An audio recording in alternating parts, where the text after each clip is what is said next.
सन्माननीय श्रोतागण, नमस्कार.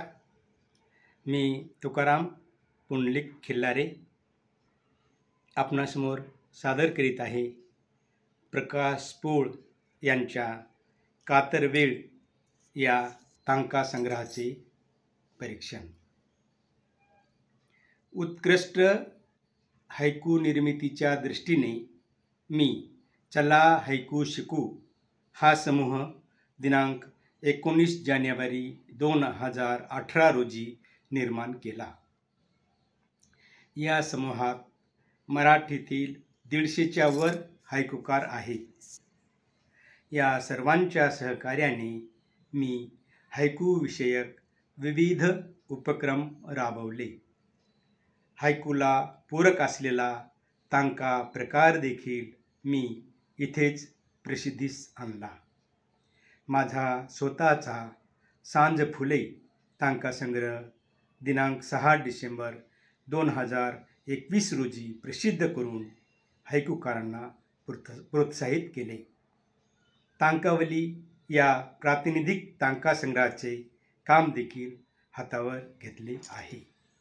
यातूनच समूहात तांका लेखन व हायकू लेखनाचे काम सुरू झाले. अजूनही अव्याहत सुरू आहे. या प्रयत्नाचे पहिले फलित प्रकाश पोळ यांच्या कातरवेळ या तांका संग्रहाच्या रूपाने समोर आलेले आहे. प्रकाश पोळ यांना आनंद झालेला आहेच, त्यांच्या इतका आनंदित मी सुद्धा झालो आहे. या संग्रहाचा थोडक्यात आढावा आपणासमोर सादर करीत आहे. पुणे येथील संवेदना प्रकाशनाने खूपच आकर्षकपणे आपल्या हाती कातरवेळ सुपूर्द केलेली आहे. या निर्मितीत मुखपृष्ठ चित्रकार सरदार जाधव यांचा सिंहाचा वाटा आहे. तांका या प्रकारात कवीला व्यक्त होण्याचे स्वातंत्र्य 31 वर्णांची तेवढी पूर्तता करून मुक्तपणे घेता येते.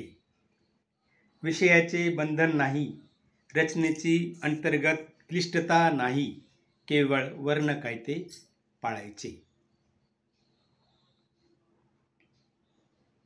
म्हणून या काव्यप्रकारात सहज प्रवाहीपण आणता येते. याचा पुरेपूर उपयोग प्रकाश पोळ यांनी करून घेतला आहे. या संग्रहाच्या नावाप्रमाणेच निसर्ग प्रतिमांचा वापर करून संवेदनशील तांकाची पेरणी प्रष्ठाप्रष्ठात केलेली जाणवते. कातरवेळमधील काही तांका पाहू. चहाची वेळ. वृत्तपत्र हातात. सकाळ. त्यात छापलेल्या बातम्या मात्र गुलदस्त्यात. दिवसभर काम आणि काम.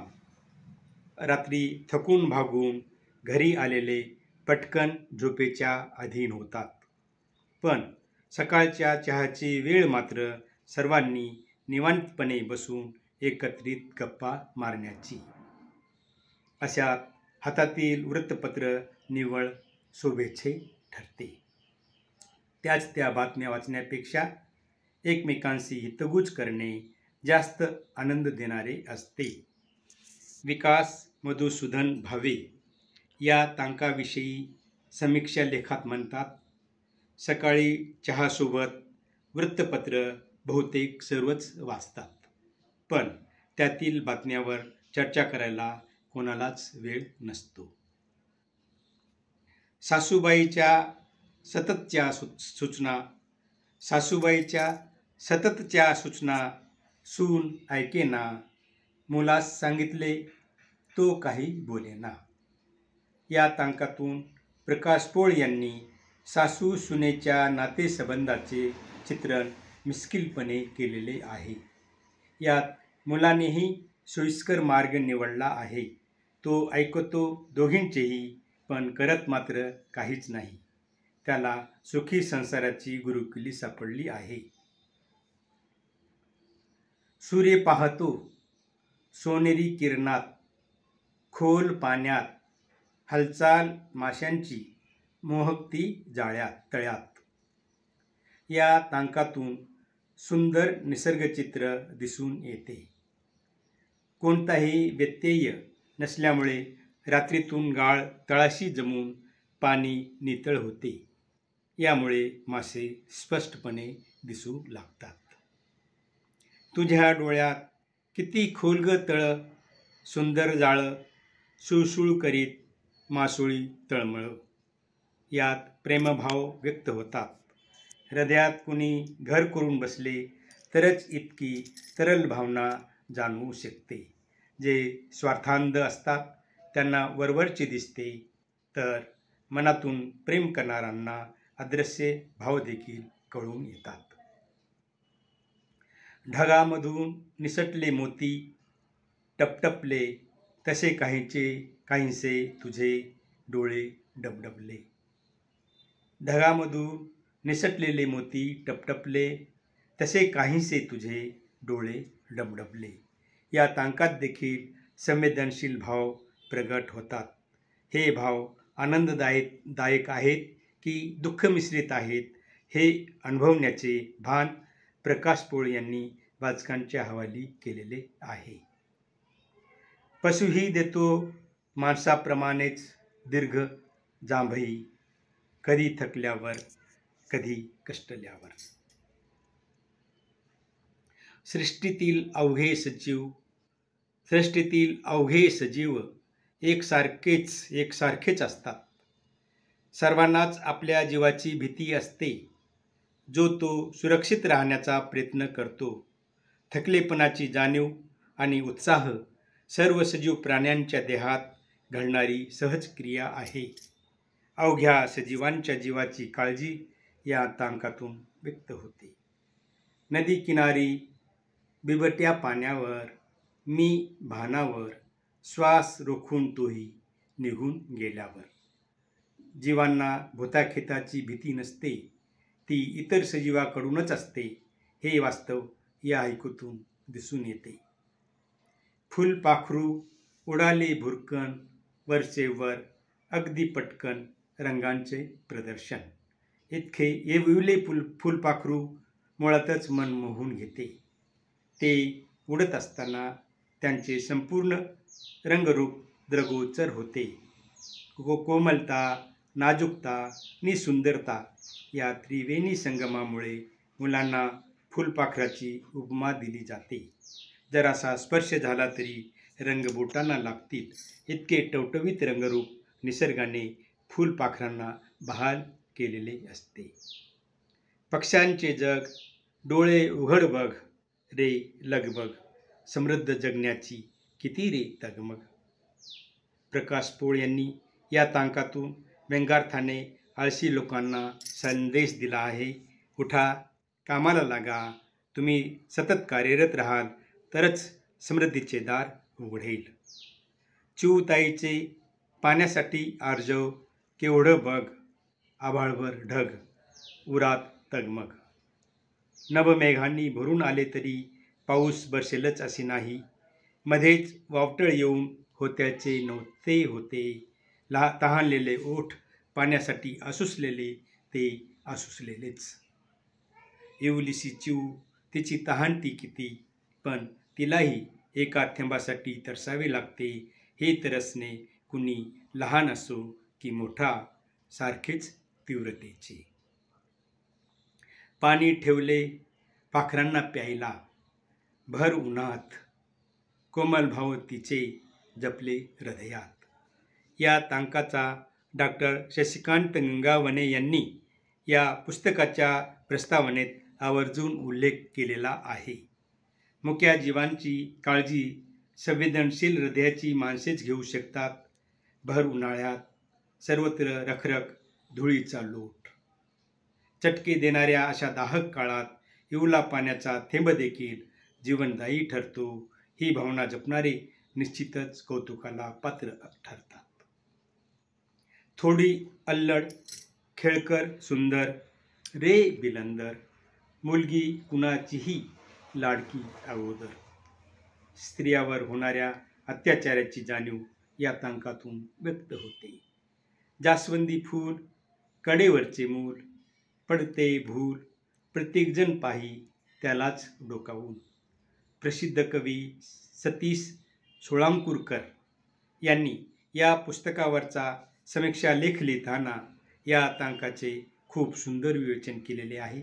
ते म्हणतात, प्रत्येकजण पाही त्यालाच डोकावून. इथे त्यालाच म्हणजे फुलाला, मुलाला, की ज्याच्याकडेवर ते मूल आहे तिला. अतिशय उत्तमपणे हा तांका कवीने मांडला आहे. मला मात्र या तांकात वेगळाच अर्थ दिसून येतो. फूल आणि मूल हे नातं साहित्यात इतकं प्रसिद्ध आहे की जवळपास ही उपमा राहिलीच नाही. कधी फुलाकडे तर कधी मुलाकडे पथिक वारंवार वळून पाहू लागतात. फुलांचे वय त्यांच्या अवयवात फार नसते, कोमेजून जरी ते निर्माल्य होते. अनघा कुलकर्णी या तांकाविषयी म्हणतात, फुले कुमजल्यावर सुद्धा त्यांना निर्माल्य म्हणून पूज्यस्थान मिळतं, हे त्याच्या अस्तित्वाचं उन्नतीकरण आहे. मोजक्या शब्दात त्यांनी या तांकाची छान समीक्षा केलेली आहे. माणूस किती जगला हे महत्त्वाचे नाही, तर तो कसा जगला यावर त्याचे यश अपयश अवलंबून आहे. वाळूत रेघा किती मारून झाल्या, तो नाही आला, एक लाट आली नी पदर ओला झाला. या तांकात प्रकाश पोळ यांनी विरह भावनेला अत्युच्च पातळीवर नेले आहे. श्लेष अलंकाराच्या वापराने हे जमून आलेले आहे. भावनातिरेकाने अश्रू अनावर होऊन पदर ओला झाला की समुद्रातील लाटेने. हे गुढ वाचकांना विचलित करते. मोराचं पीस वहीमध्ये ठेवलं, खूप जपून उघडून पाहते ती अधून मधून. विफल झालेल्या किंवा नुकतेच प्रेमात पडलेल्या तरुणीचे चित्रण या तांकातून दिसून येते. तथापि खूप जपून या ओळीतून विफल प्रेमाचीच शक्यता अधिक दिसून येते. तिन्ही सांजेची थरथरत येते कातर वेळ, कालच आली सय तिची झाली सवय.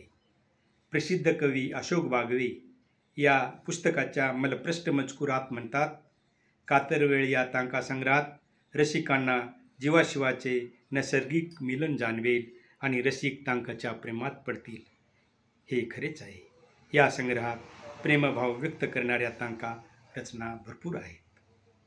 सांज वेळेला तुझीच आठवण हृदयी येते, प्रवासात मग ती सोबतीला उरते. प्रकाश पोळ यांच्या या तांकात देखील प्रेमभावना दिसून येते. या संग्रहातील एकूणच तांका पाहता संग्रहाचे कातरवेळ शीर्षक अगदी समर्पक आहे. तांका हा काव्यप्रकार मराठी साहित्य विश्वात मूळ रोवत आहे. बरेच कवी तांका लिहित आहेत.